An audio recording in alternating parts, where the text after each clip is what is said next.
और इसी क्रम में अब मैं अपने इस कार्यक्रम को आगे ले चलते हुए अभी हिंदी विभाग के अध्यक्ष आदरणीय गुरुवर डॉक्टर शैलेंद्र नाथ मिश्र सर को आमंत्रित करता हूं कि वो आज के इस कार्यक्रम की जो ये विषय है उसका बीज वक्तव्य प्रस्तुत करने की कृपा करें, जिससे कार्यक्रम को गति दी जा सके। मेरी आवाज सब तक पहुंच रही होगी। अगर उनका माइक्रोफोन ऑन ना हो तो ऑन कर लें। जी जयशंकर जी। जी जी, प्रणाम सर, स्वागत। नमस्कार। आज के इस हिंदी विभाग लाल बहादुर शास्त्री डिग्री कॉलेज द्वारा आयोजित वेबिनार में मैं अपने माननीय कुलपति डॉक्टर राम मनोहर लोहिया विश्वविद्यालय के कुलपति आचार्य मनोज दीक्षित जी का हार्दिक स्वागत करता हूं। उनका आशीर्वाद हमारे इस वेबिनार के माध्यम से विभाग को भी मिल पाया, ये हमारे लिए गर्व और गौरव का विषय है। डॉक्टर राम मनोहर लोहिया विश्वविद्यालय ने बहुत सारे कुलपतियों का कार्यकाल देखा है, बहुत सारे कुलपतियों ने अपनी उपलब्धियों को बढ़ाया है, लेकिन मेरे आचार्य मनोज दीक्षित जी ने इस महाविद्यालय, इस विश्वविद्यालय को उपलब्धियों से युक्त किया है। चाहे वो हम शिक्षकों का संदर्भ रहा हो, चाहे वो एकेडमिक संदर्भ रहा हो, चाहे वो शोध संदर्भ रहे हो, चाहे वो भौतिक रूप से विश्वविद्यालय को अति रूप से विकसित करना रहा हो, या वैश्विक स्तर पर बहुत सारी चीजों से विश्वविद्यालय को जोड़ने का रहा हो। माननीय कुलपति जी का इस संदर्भ में कोई दूसरा समकक्ष मुझे नहीं दिखाई पड़ता। आज उन्होंने अपने व्यस्त समय में से इस वेबिनार के लिए, हम लोगों के लिए, इस नए माध्यम के लिए जो उनका आशीर्वाद मिला है, और जो उन्होंने एक संकल्प अपना बताया कि सबसे अधिक वेबिनार करने वाला विश्वविद्यालय डॉक्टर राम मनोहर लोहिया विश्वविद्यालय बना है, तो मैं उनके प्रति अपना प्रणित निवेदन करते हुए बहुत साफ और स्पष्ट कहना चाहता हूं कि उनके इस कार्य को हमारा ये लाल बहादुर शास्त्री डिग्री कॉलेज अवश्य आगे बढ़ाएगा और उसमें पूरा योगदान देने का प्रयास करेगा। साथियों, इस विषय की परिकल्पना हमारे विभाग के ऊर्जावान प्राध्यापक associate professor doctor Jayshankar Tiwari ji ने किया। उनसे मुझसे बातचीत हुई, हमारी प्राचार्य महोदया ने बड़ी उदारता पूर्वक इस विषय की स्वीकृति दी। मैं इसी क्रम में अपने यशस्वी प्राचार्य, जो कुलपति की तरह हम लोगों को हमेशा उपलब्ध रहती हैं, हमारी हर समस्या के समाधान के लिए वे स्वयं आगे रहती हैं, किसी भी समस्या को वो किसी के ऊपर डालती नहीं है, स्वयं आगे बढ़कर उसका समाधान करती हैं। ऐसे दोनों कुशल नेतृत्व जो हमको मिले हुए हैं, ये हमारे महाविद्यालय के लिए बड़े ही गौरव और आत्मसंतोष का विषय है। इसमें हमारी जितनी भी प्रगति हो सकती है वो हमारी अपनी क्षमता पर निर्धारित है, और इनके तरफ से किसी भी तरह की कोई कमी नहीं रखी जा रही। विषय के परिवर्तन के लिए मुझे कहा गया है। आज ये विषय एक ऐसे समय में उपस्थित है जो अपने आप में एक अभूतपूर्व स्थिति है। मैं वर्तमान विषय को डिकोड करना चाहूंगा। वर्तमान चुनौती। साथियों, अभी तक दुनिया में वर्तमान को ढंग से पहचाना नहीं गया है। चुनौतियों को जरूर हम जानते हैं, वो हमारे व्यक्तिगत स्तर पर, पारिवारिक स्तर पर, सामाजिक स्तर पर, या राष्ट्रीय राजनीतिक स्तर पर, या वैश्विक स्तर पर तरह तरह की चुनौतियों के बारे में हमारी जानकारी है। लेकिन जो समय हमें से गुजरता जा रहा है, हमारे इस धरती पर आने के बाद हमको जो अवसर मिलता है, वो अवसर इस रूप में रहता है कि हम पैदा होते ही किसी जात के हो जाते हैं, पैदा होते ही किसी धर्म के हो जाते हैं, पैदा होते ही किसी भाषा के हो जाते हैं, पैदा होते ही किसी भूगोल के हो जाते हैं, पैदा हो जाते हैं किसी समाज के हो जाते हैं, और ये सारी चीजें हमारे ऊपर इस तरीके से लागू हो जाती हैं कि हम किन्हीं स्तरों पे अपना पूरा जीवन यापन करने के लिए अभिशप्त हैं और मजबूर हो जाते हैं। कोविड-19 एक ऐसी चुनौती है जिसमें अपॉर्चुनिटी ज्यादा है। आज पूरी धरती के लोग इस ग्लोबल टाइम का पूरा एहसास कर रहे हैं आनंद भले न उठा पा रहे हो, लेकिन मित्रों मैं बड़े दावे के साथ कहना चाहता हूं कि ये समय है, ये जरूर बदलेगा, हर समय बदला है। इसलिए कोविड-19 की जंग हम जीतेंगे और भारत ही नहीं पूरी दुनिया की जो मनुष्यता है वो विजेता होकर सामने आएगी। जो स्थितियां हैं, ये स्थितियां, ये चुनौतियां, जो वर्तमान की चुनौतियां हैं, इस वर्तमान को समझने का जो प्रयास किया गया है, उसमें हमने जब समय को विभाजन किया, उस समय के विभाजन में हमने अतीत, वर्तमान और भविष्य 3 रेखाएं खींची। सच्चाई यह है कि सब कुछ भविष्य है। बीता हुआ जो भविष्य है वो अतीत है, जो वर्तमान में उपस्थित है भविष्य वो वर्तमान है, लेकिन वर्तमान की जो सीमा रेखा है वो नैनो सेकंड से लेकर और अधिकतम 1 दिन का होता है। जो हमारा वर्तमान है पूरी दुनिया में वो केवल 1 दिन का है। इसलिए वर्तमान को मैं बहुत विस्तार से देखने का उपक्रम नहीं करता हूं। जो कुछ है वो भविष्य है, चाहे वो बीता हुआ हो, चाहे बीत रहा हो, चाहे अब आगे बीतने वाला हो। इसलिए भविष्य की बात ही अच्छी लगती है। वर्तमान चुनौती में जो चीजें थी उन चीजों को हमने समझने का प्रयास किया। हमारे देश में इसने इसी के साथ हमारे माननीय प्रधानमंत्री जी ने इससे लड़ने का जो तरीका अपनाया वो लॉकडाउन अपनाया। पूरी दुनिया के देशों में अलग अलग समयों में जैसे चिंताएं बढ़ती गई वैसे इसके तरीके ढूंढे गए। अभी तक कोई वैक्सीन और दवा इसकी हमारे पास नहीं है। हमारे तमाम सारे जो पैथीज हैं दुनिया में, लगभग 250 लिविंग पैथीज हैं, जिनमें allopathy, homeopathy, Ayurveda, acupuncture, acupressure, ऐसी बहुत सारी चीजें हैं। लेकिन आज हमें एक ऐसे इंटीग्रेटेड पैथी की आवश्यकता है जो इन सारी चीजों को एक साथ मनुष्यता के संदर्भ में उपयोग कर सके।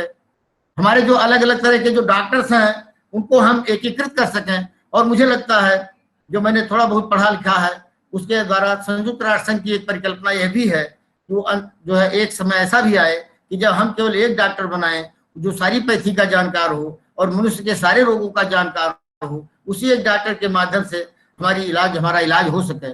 और ये बहुत जल्द समय आने वाला है, उस पर काम चल रहा है। लेकिन ये चुनौती बीच में आ गई। हुआ क्या कि ज्ञान के सारे अनुशासनों को हमने असमान विकसित ढंग से जो है उनका विकास होने दिया। पूरी धरती पर हम 6 विषयों से हमारी जो यात्रा शुरू हुई वेदांत के रूप में, आज वो 600 विषयों के रूप में हमारे सामने है। हम आर्टिफिशियल इंटेलिजेंसिया के क्षेत्र में इतने आगे चले गए कि हमने कृत्रिम वायरस बनाया और हम अपने लिए ही अपना लड़ने के लिए हमें वापस प्रकृति की ओर जाना पड़ रहा है। जो हमारा समय है, जिस समय समाज और साहित्य की परिकल्पना इस वेबिनार में की गई है, उस समय को हमें समझने की आवश्यकता है। पूरी धरती के लोग ही नहीं, एक देश के लोग, एक प्रदेश के लोग, एक जिले के लोग अलग अलग समयों में जीते हैं। आज भी बहुत सारे लोग ऐसे हैं जो मध्यकाल की समय में जी रहे हैं, कुछ लोग आधुनिक काल में जी रहे हैं, कुछ लोग उत्तर आधुनिक काल में जी रहे हैं, कुछ लोग कॉस्मिक टाइम में जी रहे हैं। आज हम लोग एक ग्लोबल टाइम में उपस्थित हैं। जो ग्लोबल विलेज की अवधारणा संचार माध्यमों के जनक मार्शल मैकलुहान ने अंडरस्टैंडिंग मीडिया में की थी, आज हमारे सामने उपस्थित है। हमें ग्लोबल और लोकल का भेद मिट गया है। एक छोटी सी घटना, विज्ञान की जो सबसे नई शाखा क्यास थ्योरी के ऊपर आधारित है, जिसको बटरफ्लाई इफेक्ट भी कहा जाता है, कि अगर गोंडा में हमारे घर के बगल में जो छोटे से फूल लगे हुए हैं उन पर कोई तितली अगर मंडराती है तो इससे लंदन का मौसम बदल सकता है। ये बात विज्ञान ने साबित कर दिया है। तो ऐसे में जो ये समय है, उस समय को हम ग्लोबल टाइम में, ग्लोबल रूप में लेते हैं। लेकिन इस धरती पर जो मनुष्य का समय है वो करोड़ों और अरबों वर्ष पुराना है। हमने प्रकृति के साथ जन्म लिया और उसके बाद धीरे धीरे ज्ञान के विकास के साथ साथ हमने पहिए और इत्यादि चीजों का विकास करते करते अपने को एक कृत्रिम जीवन के अंतर्गत बांटते गए। सभ्यता और संस्कृति का जो विकास हुआ वो हमारी कृत्रिमता से ज्यादा जुड़ता गया, क्योंकि दुनिया के अलग अलग भौगोलिक कारणों से, अलग अलग परिवेशों में, अलग अलग भाषाओं की उपस्थिति में जिस ज्ञान का विकास किया गया, आज उस ज्ञान के एकीकरण की आवश्यकता है। इसको सोवियत संघ ने, रूस ने बहुत पहले समझ लिया और 21वीं सदी में जाने के पहले ही उन्होंने अपने सारे ज्ञान के अनुशासनों को एकीकृत करके मनुष्य को आधार बना करके सारे ज्ञान के अनुशासनों को नए सिरे से विकसित करने का उपक्रम करना शुरू किया है, जो दुनिया के लिए बहुत ही आदरणीय और बहुत ही संतोषजनक चीज है। ऐसे में इस समय को हम समझने का जो उपक्रम कर रहे हैं, इस समय को इसलिए हम समझने का उपक्रम कर रहे हैं क्योंकि समय हमसे गुजरता जा रहा है। हम एक ग्लोबल टाइम में पहुंच गए हैं। जहां हम अपने गांव में रह रहे थे, जहां अपने जिले में रह रहे थे, जहां प्रदेश में रह रहे थे, राष्ट्र में विभिन्न राष्ट्रों में रह रहे थे, आज हम एक ऐसे समय में जी रहे हैं जिसको हम साइबर वर्ल्ड कहते हैं। जीवन है इस देश के नागरिकों का, वो इंटरनेट और आभासी दुनिया से जुड़ गया है। ऐसे में हमारा जो समय है, हम 75% अंतर्राष्ट्रीय हो चुके हैं, वैश्विक हो चुके हैं, लेकिन जैसे हम ऐसे हम इसको भी गुजर जाने देते अगर ये कोविड-19 ना आया होता। कोविड-19 एक ऐसी अपॉर्चुनिटी है जिसने धरती के सारे मतभेदों को भुलाकर, चाहे वो भूगोल पर खींची गई, धरती पर खींची गई रेखाएं हो, चाहे सेनाओं ने खींची हो, चाहे प्रकृति ने खींची हो, लेकिन उस सबको हम एक बॉर्डरलेस नेशन के विश्व नागरिक नेटिजन के रूप में अब स्टेब्लिश हो गए हैं। ये बात इस वेबिनार से और इस नए माध्यम से जो है स्थापित हो चुका है। हमें इसका स्वागत करना चाहिए।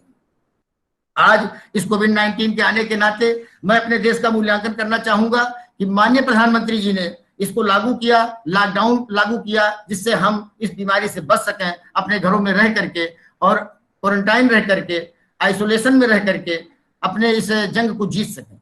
लेकिन मैं बड़े विनम्रता के साथ कहना चाहूंगा कि इस देश के विपक्ष के पार्टियों ने, विपक्ष के लोगों ने माननीय प्रधानमंत्री जी की इस मंशा पर पानी फेर दिया और उन्होंने लगातार लॉकडाउन के दूसरे तीसरे दिन से ही ये प्रयास किया कि किसी तरह माननीय प्रधानमंत्री की ये मंशा टूट जाए। लेकिन मैं उन सब लोगों को आगाह करना चाहता हूं कि ये ऐसी बीमारी है जो माननीय प्रधानमंत्री के विरोध करने से दूर नहीं हो सकती है। साथियों, चाहे आप मुख्यमंत्री हो, मैं अरविंद केजरीवाल जी को प्रणाम करते हुए कहना चाहता हूं कि जो शुरुआत उन्होंने दिल्ली में की वो पूरे देश में इस तरह से फैल गई कि आज हमारे गांव गांव में कोरोना के पॉजिटिव जो है पाए जा रहे हैं। ऐसे में कुछ लोग धर्म और कुछ लोग विशेष एक ग्रुप बनाकर जो इस कोरोना के विस्तार में पूरे देश को बर्बाद करने के लिए तुल गए, उनको इसका जो है समय से इंकार किया जाएगा। आज जो समाज, हमारे समाज का जो विभाजन है, वो समाज अमीरी और गरीबी के आधार पर जो बांटा गया था, जो जातियों के आधार पर बांटा गया था, जो धर्मों के आधार पर बांटा गया था, जो भूगोल के आधार पर बांटा गया था, जो भाषा के आधार पर बांटा गया था, नहीं रह गई है।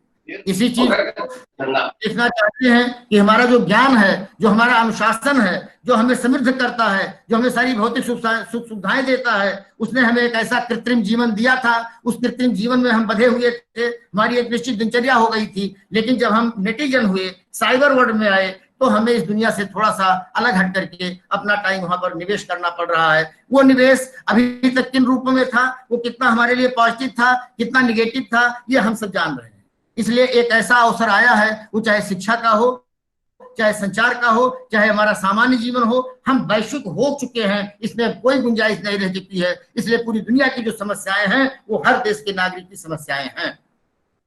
मित्रों, इस बात को हमें समझने की जरूरत है कि ये क्या आकस्मिक ढंग से आ गया, नहीं। एल्विन टॉफलर ने एक पुस्तक लिखी, फ्यूचर शॉक। उन्होंने ये बात पहले से ही परिकल्पित कर लिया था कि आने वाले समय में मनुष्यता को एक बड़ा धक्का लगने वाला है जिसे हमें बर्दाश्त करना होगा। वही धक्का ये आज कोविड-19 के सामने हमारे सामने है। ऐसे में हम अपने द्वारा ही गढ़ी गई चुनौतियों को कैसे समझ सकें, कैसे दूर कर सकें, कैसे लड़ सकें, इसके लिए हमें वैक्सीन तो बनाना ही होगा, लेकिन उसके साथ ही दवा बनानी होगी, लेकिन उसके साथ ही हमें अपने सोच में भी विशाल परिवर्तन करना होगा। और वो विशाल परिवर्तन अपने आप हो जाएगा, बस हमें सोच बदलनी होगी। ऐसे में समाज को जब हम समझना चाहेंगे तो उसको नियंत्रित करने वाली जो चीजें हैं, अभी WHO के प्रयास से हमारे घरों घरों में पोलियो पिलाया गया, विश्व बैंक की सड़कें हमारे गांव गांव में दिखाई पड़ रही हैं। लेकिन साथियों, यह समय आ गया है कि जब हम ऐसी वैश्विक संस्थाओं के समानांतर एक अच्छे विकल्प की तलाश करें। ये किन मजबूरियों की उपज थी, इनको क्यों बनाया गया, इनके पीछे क्या गणित थी, क्या अर्थशास्त्र था, इसके पीछे कौन सी नीयत थी, उन सारी चीजों से पूरी दुनिया अनजान नहीं रह गई है। ऐसे में मैं माननीय प्रधानमंत्री जी को इस माध्यम से जो हमारा सेमिनार हो रहा है, इससे कहना चाहूंगा एक भारतीय नागरिक के नाते कि उन्हें अपने सारे, जैसे उन्होंने सौर ऊर्जा का एक अलायंस बनाया, उस योग को उन्होंने पूरी दुनिया को दिया, वैसे ही दुनिया की जो वैश्विक संस्थाएं हैं उनका विकल्प भी उनको ढूंढ करके जाना होगा। यही उनके आने की सार्थकता है इस धरती पर, क्योंकि पूरे दुनिया के भविष्य को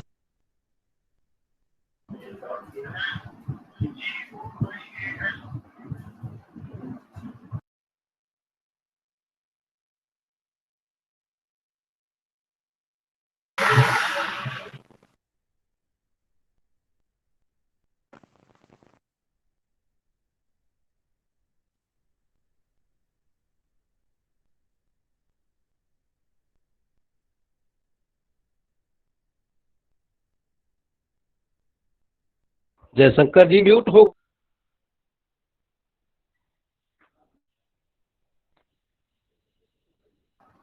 आवाज सर की नहीं आ रही है ना? शैलेंद्र जी का माइक म्यूट हो गया है। हाँ हाँ हाँ। शैलेंद्र जी का माइक म्यूट हो गया है। सर आवाज मेरी पहुंच रही है आपको? सर अपना ऑडियो ऑन करिए, अनम्यूट करिए सर।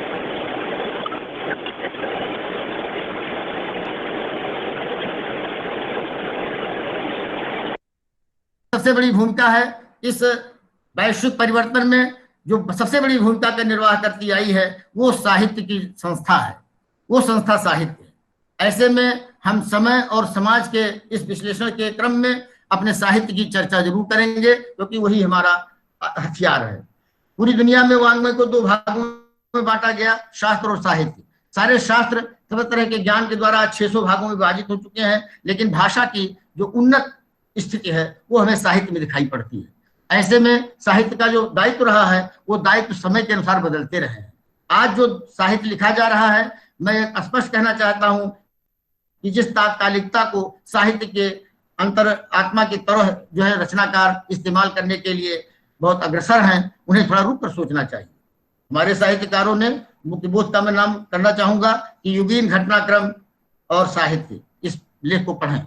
लेकिन इसके साथ साथ आप बहुत स्पष्ट जानें कि जो तात्कालिकता है उसका विषय वो पत्रकारिता का विषय है। ऐसे में हम साहित्य को अगर संदर्भित करेंगे तो इस जंग को जीतने के लिए करेंगे, रोने के लिए नहीं करेंगे, क्योंकि साहित्य का समयानुकूल परिवर्तन, उसका लक्ष्य परिवर्तन जरूरी है। वो न्याय के विरोध में खड़ा रहना ऐसी ताकत है जिसकी कोई काट आज तक नहीं है। जब जब देश पे, मानवता पे, मनुष्यता पे संकट आया, तब तब साहित्य ने साथ दिया। नहीं मानो श्रेष्ठ श्रेष्ठ तरह किंचित, इसको घोषित करने वाला साहित्य ही है। चंडीदास बंगाल के जो है वो कहते हैं, साबर ऊपर मानुष सत्य, सबसे ऊपर जो सत्य है वो मनुष्य का सत्य है, इसलिए मनुष्य से ज्यादा बड़ी कोई सत्ता है ही नहीं। आज इस कोविड-19 ने दुनिया के इस मानवीय सत्ता को चुनौती दी है। ऐसे में ये किसी देश की चुनौती नहीं है, ये बिल्कुल स्पष्ट दिखाई पड़ रहा है कि ये कोरोना-19 बिना तृतीय विश्व युद्ध कराए नहीं जा सकता है। और ऐसे में हमको पूरी तरीके से तैयार होना चाहिए, क्योंकि जंग के हथियार बदल चुके हैं। हमारा जो एकांतवास है, हमारी जो अहिंसा के जो है जैन धर्म की 5 चीजें हैं, और तमाम सारी चीजें हमारे साहित्य में, अभी हमारे माननीय कुलपति जी ने इसको एक उपनिषद की तरह बताया। उपनिषद यानी बिल्कुल समूह करके, जैसे हमारे उपनिषद हमारे ऋषियों के द्वारा हमारे सामने प्रस्तुत किए गए, वो उप माने निकटता और निषद माने बैठना। तो ये बिल्कुल सामने निकट बैठ करके, और पूरी दुनिया इतनी निकट आ जाए कि वो आप जहां भी हो वहीं आपके साथ जुड़ जाए, ये बहुत बड़े एक उपनिषद का चमत्कार है जो भारतीय परंपरा में हमें दिखाई पड़ रहा है। ऐसे में हम आज इस वेबिनार के माध्यम से अपने उन सारे वक्ताओं का भी आदर करना चाहूंगा जो हमारे लघु आमंत्रण पर जो है हमारे साथ जुड़ चुके हैं, और उन सारे प्रतिभागियों के प्रति भी अपनी पुष्पांजलि शब्दांजलि प्रस्तुत कर रहा हूं कि उन लोगों ने इस वेबिनार की महत्ता को समझा और हम लोगों से जुड़ने का प्रयास किया। क्योंकि इसमें समय की सीमा है, बातें बहुत हैं, लेकिन साहित्य के संदर्भ में केवल मैं मुख्य बात जो कहना चाह रहा हूं वो ये कि महोदय, साहित्यकार या रचनाकार सीधे पाठक के लिए लिखता है। बीच में हमारे आलोचक और हम जैसे अध्यापक जो इसके अध्यापन का काम करते हैं, या उसमें कौन सी अच्छाइयां हैं, कौन सी जो है खूबियां हैं, उसमें उसके आत्म तत्व क्या हैं, ये सब आलोचकों के द्वारा बताए जाते हैं। लेकिन ये एक सेकेंडरी वर्क है। प्राइमरी वर्क यही है कि रचनाकार का सीधे प्रवेश पाठक में, और पाठक उसको अपना आनंद ले, अपने विचारों को बदले, अपने को मजबूत करे, अपने जो है चीजों को आत्मसात करते हुए अपने जीवन को जीने का प्रयास करे। आज साहित्य मैं जो कोविड-19 के संदर्भ में जितना भी साहित्य देख रहा हूं, वो सब कुछ इस तरीके का है जो साहित्य के मूल उद्देश्य और लक्ष्य से बहुत दूर दिखाई पड़ता है। आज हमें जिस मनुष्यता और जिस जंग की तैयारी और जंग की जो भावना है, जिस आत्मविश्वास की लड़ाई है, उस आत्मविश्वास की लड़ाई को लगातार छीड़ किया जा रहा है। क्यों? क्योंकि हमें अभी भी वही सारी चीजें लिखनी है कि जो हमको रुला सकें, जो हमको द्रवित कर सकें, लेकिन इनका वहां समाधान नहीं है। अगर एक डॉक्टर, अगर एक फौज का व्यक्ति, सैनिक लड़ाई के समय खून देख करके द्रवित होने लगेगा, लोगों का दुख दर्द देख करके द्रवित होने लगेगा, अपनी समस्याओं को देख करके द्रवित होने लगेगा, तो राष्ट्र को कुछ नहीं दे पाएगा। आज हमें अपने व्यक्तिगत स्थितियों से ऊपर उठ करके अपने प्रोफेशन से ऊपर उठ करके, अपनी सोच से ऊपर उठ करके, अपने जाति धर्म भाषा भूगोल से ऊपर उठ करके, अपने प्रांतवाद से ऊपर उठ करके, अपने देश और राष्ट्रीयता से भी ऊपर उठ करके आज आवश्यकता इसी बात की है कि हम कोविड-19 को ऐसे साहित्य के द्वारा सृजित करें जो इसको विजित करने के लिए हर नागरिक को तैयार कर सके, प्रतिबद्ध कर सके, कटिबद्ध कर सके। मैं अपनी 4 लाइनों के साथ इस बात को समाप्त कर रहा हूं, जिससे हमारे विद्वानों को हमें सुनने का अवसर मिले कि जो रोए लौटे मिटे झुके हुए कायर थे, जो रोए लौटे मिटे झुके हुए कायर थे, हम प्रश्न चिन्ह है असंभाव्य के होठों पर, उन नियों को हम डोम दिखाने आए हैं, मानवता मुजरा करती जिन कोठों पर।